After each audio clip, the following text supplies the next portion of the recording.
देश भर में यूनिफॉर्म टाइप पेश किया जाएगा, अमित शाह द्वारा घोषित किया जाएगा।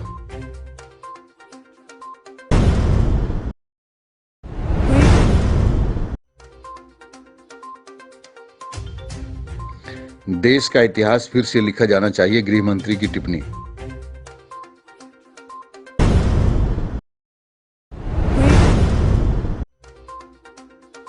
शिलांग से चिरी हिंसा की चपेट में आई सिटी बस, पुलिस की गाड़ी, मोमबत्ती जुलूस फिर गरमाया।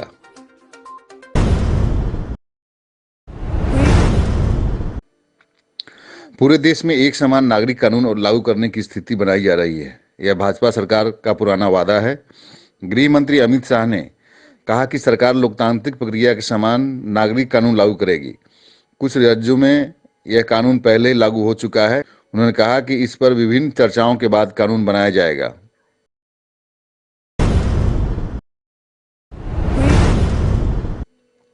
विकृतियों को दूर कर देश के इतिहास को फिर से लिखा जाना चाहिए। कम से कम 3 देशी सम्राटों और 300 योद्धाओं के वीर बलिदानों को दर्ज करना है। देश के लोगों को इन अंतरों के बारे में पता नहीं है। गृह मंत्री अमित शाह ने लाछित बरफुकन की 400वीं जयंती के अवसर पर आयोजित सभा में यह बात कही। उन्होंने कहा कि सरकार ऐसा पाठ्यक्रम शुरू करने जा रही है जहां राष्ट्रीय वीरों का जिक्र होगा। उन्होंने मुख्यमंत्री हेमंत बिश्व शर्मा से लाछित के जीवन की सभी जानकारियों वाला पाठ्यक्रम बनाने को कहा। देश के बेहतरीन विश्वविद्यालयों में इस संबंध में पाठ्यक्रम शुरू किए जाएंगे। यह काम सरकार करेगी और इसे कोई नहीं रोक सकता, अमित शाह ने यह टिप्पणी की।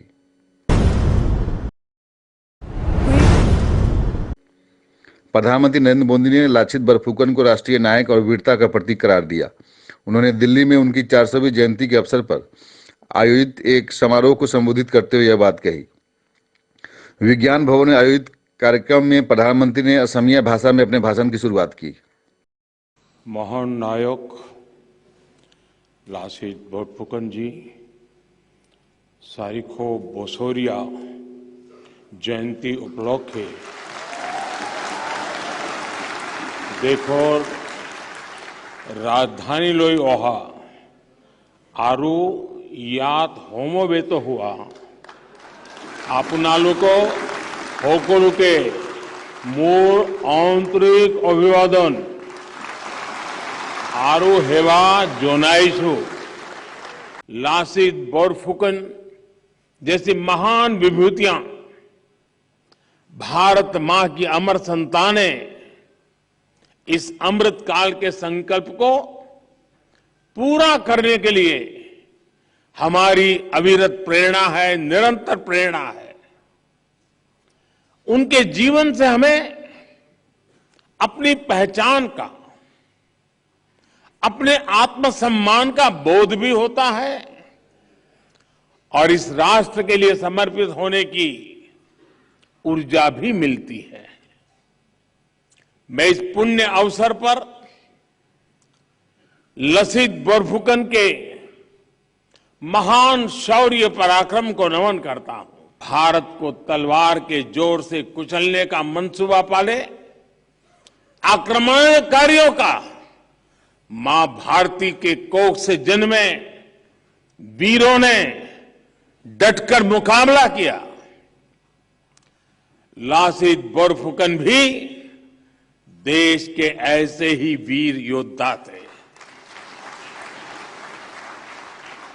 उन्होंने दिखा दिया कि कट्टरता और आतंक की हर आग का अंत हो जाता है, लेकिन भारत की अमर ज्योति, जीवन ज्योति।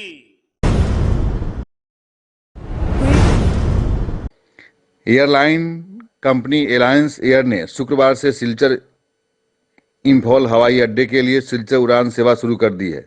सिलचर एयरपोर्ट से इस दिन दोपहर 12:30 पर सेवा शुरू की गई थी। सांसद के प्रतिनिधि पुलक दास, मुख्य कार्यकारी अधिकारी विनीत सूद, स्टेशन प्रबंधक मिश्ला नरसिंह राव और अन्य ने दीप जलाकर और फ्लैग ऑफ कर उड़ान सेवा का उद्घाटन किया। सिलचर से इंफॉल की पहली यात्री मंजुला दास का स्वागत किया गया और उन्हें जानकारी दी गई। अब से सिलचर से इम्फाल के दैनिक यात्री हवाई यात्रा कर सकते हैं। শিলচর এবং ইম্ফল রুটে যে এলায়েন্স এয়ারের যে আজকে যে ফ্লাইট প্রথম চালু হলো, আমরা জানি যে এই অঞ্চলের মানুষ দীর্ঘদিন থেকে একটা দাবি জানিয়ে আসছে যে ইম্ফলের সঙ্গে শিলচরের কানেক্টিভিটির খুবই সমস্যা। আর বাই রুট যেটা রাস্তা যেটা আছে সেটা অত্যন্ত কঠিন ব্যাপার, কারণ এখানে প্রায় 10 ঘন্টা সময়, 10 থেকে 12 ঘন্টা সময় লাগে। রাস্তা তত ভালো নয়, তাই বিভিন্ন সময়ে বিভিন্নভাবে এই অঞ্চলের মানুষেরা তাদের সেই গণদাবি নিয়ে সোচ্চার হয়েছেন।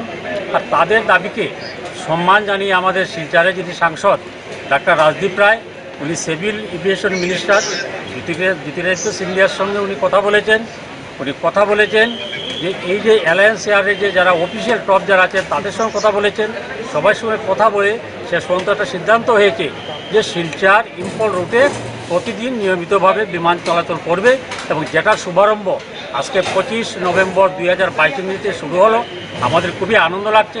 আর আজকে এই অঞ্চলের প্রথম যিনি যাত্রী, ওনার সঙ্গে কথা বলে অত্যন্ত ভালো লাগলো। অত্যন্ত আনন্দ পেয়েছেন যে এই আশাটা আমাদের দীর্ঘদিন ছিল, বিগত 10 বছর থেকে সেই আশার জন্য অপেক্ষা করছিলেন।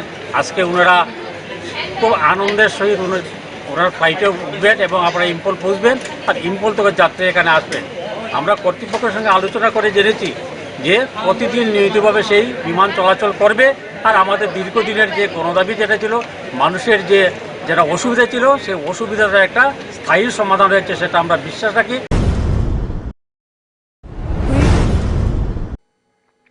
शिलोंग में हालात बहुत खराब हो गए हैं। सीमा पर गोलीबारी के विरोध में आयोजित कैंडल मार्च में अचानक हिंसा भड़क उठी। कुछ बदमाशों ने पुलिस की कारों और सिटी बसों पर हमला किया। ट्रैफिक पुलिस पॉइंट को नुकसान पहुंचाया गया।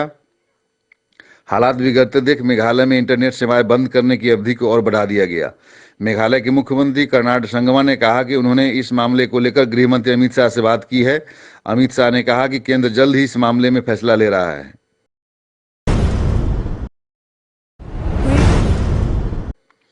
चुराईबाड़ी पुलिस चौकी से 3 बांग्लादेशी नागरिक गिरफ्तार। बांग्लादेश से त्रिपुरा के रास्ते असम में प्रवेश करते समय पुलिस ने पथारकांडी थाने के चुराईबाड़ी से अवैध रूप से भारत में प्रवेश करने वाले 3 बांग्लादेशी नागरिकों को गिरफ्तार किया है। उनमें से 2 की पहचान बांग्लादेश के नेत्रकोना और बिगोरा जिले के नंदीग्राम के फरदीन इस्लाम और असरफुल इस्लाम के रूप में हुई है।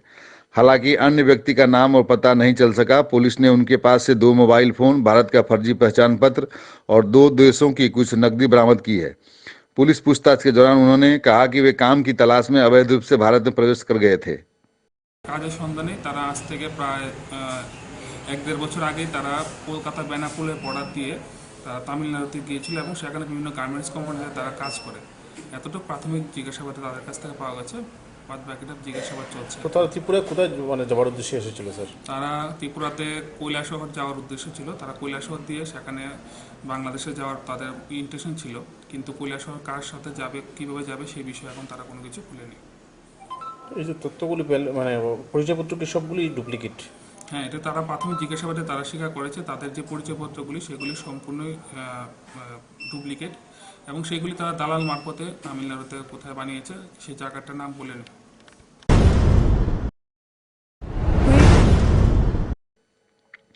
सुप्रीम कोर्ट ने केंद्र को समलैंगिक विवाह को कानूनी मान्यता देने का निर्देश दिया। सुप्रीम कोर्ट के मुख्य न्यायाधीश वाईडी चंद्रचूड़ ने एक आदेश में कहा कि केंद्र सरकार को ऐसी शादियों को कानूनी मान्यता देने के लिए कदम उठाने चाहिए। ऐसी शादियों को सुप्रीम कोर्ट पहले ही मान्यता दे चुका है। कोर्ट ने अटॉर्नी जनरल से यह आदेश जारी करने को कहा। बरखोला पुलिस ने जब्त किए 2 लाख रुपए के गांजा और 2 को गिरफ्तार किया। गुरुवार की रात गोपनीय सूचना के आधार पर पुलिस ने बरखोला थाना अंतर्गत टोलगेट पर एक नाइट सुपर बस AS10 AC 2941 से 24 किलो गांजा बरामद कर 2 तस्करों को गिरफ्तार किया है। गिरफ्तार युवक करीमगंज के नजमुल हक और त्रिपुरा के दिनम दत्ता हैं। पुलिस की पूछताछ जारी है। पुलिस अधीक्षक नुमल महतो ने पत्रकार वार्ता कर विस्तृत जानकारी दी। নিচাযুক্ত সামগ্ৰীৰ বিৰুদ্ধে কাছাৰ আৰক্ষীৰ অভিযান অব্যাহত আছে আৰু প্ৰতিদিনে এই অভিযান চলি আছে। আৰু এই অভিযানৰ অংশস্বৰূপে যোৱা নিশা বৰখলা থানাৰ অধীনত বৰখলা যিটো টোল ব্ৰিজ আছে তাতে এটা অভিযান চলোৱা হয়। অটৰকিতে এটা অভিযান চলোৱা হয়। অভিযানৰ কালত এটা গোপন সূত্ৰ আমাৰ এটা খবৰ আছিলে আৰু সেই খবৰৰ ভিত্তি কৰি এটা অভিযান চলোৱা হৈছিলে আৰু এই অভিযান কালত এখন